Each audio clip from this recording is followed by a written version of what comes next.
Hello everyone, and welcome to the December edition of EKUcast.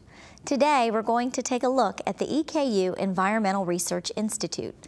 The mission of the ERI is to increase the understanding of Eastern Kentucky's ecosystems, as well as link research findings and other resources to meet the region's needs. As you'll see, the ERI accomplishes its mission through outreach to the EKU service region, promoting interdisciplinary research among faculty from a variety of disciplines, and through promoting student learning by providing research experience to EKU students. Let's take a look. What happens is that basically all the oil that's been found, all right, basically comes from phytoplankton bodies, whether those phytoplankton bodies are... The Eastern Kentucky Environmental Research Institute's basic mission is to perform interdisciplinary research on and about ecosystems in Eastern Kentucky. A very important aspect of that is getting students and faculty from multiple disciplines involved in that research, and then getting the results of that research into the hands of community members and decision makers that they can use the information to both improve human as well as ecological systems. The biggest problem in Letcher County is raw sewage, followed up by sedimentation, acid mine drainage, and litter. Eastern Kentucky University helps bring the resources and expertise that we need to be able to talk to other stakeholders, state agencies, and other involved parties to talk at the same level and feel confident that we have good data and good knowledge about our local problems. My hope is that what we'll be doing at the Institute is helping build local capacity to address the problems that they face, the very real problems they face of interfaces between human and ecological communities. Some of these problems are very long-term, they're intractable, they're related to the economics of the region, but they're also addressable and solvable. But you have to get the right information into the hands of the right people. If it weren't for the EKU Environmental Research Institute, I think that we'd be forced to have a more simplistic view of things and not be able to understand the complexities and really get the understanding that's needed to take on the problems. The B&D is best. A lot of the research that the Institute is involved in has to do with water quality from a variety of different aspects.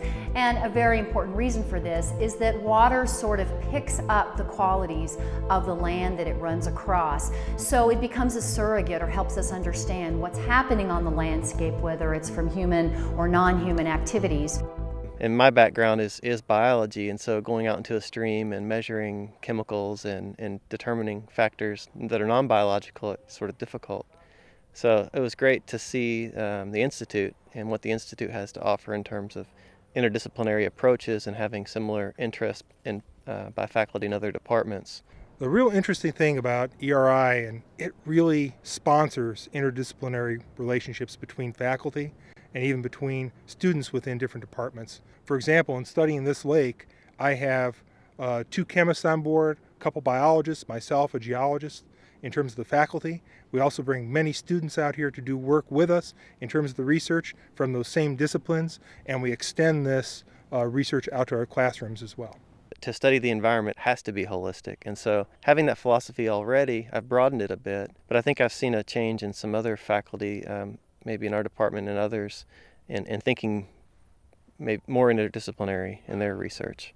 How much oxygen was in the bottle when we started by fixing the amount of oxygen into the rust particles we've just created. The undergrads who are working as field assistants are gathering real-world knowledge. I can tell a difference. They think more along the lines of community activism.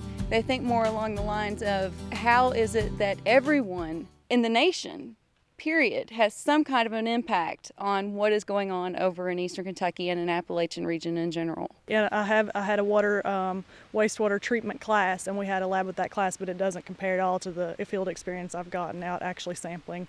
The things like that I'm learning in chemistry, I'm able to apply it here on the lake or with the lake study in the lab.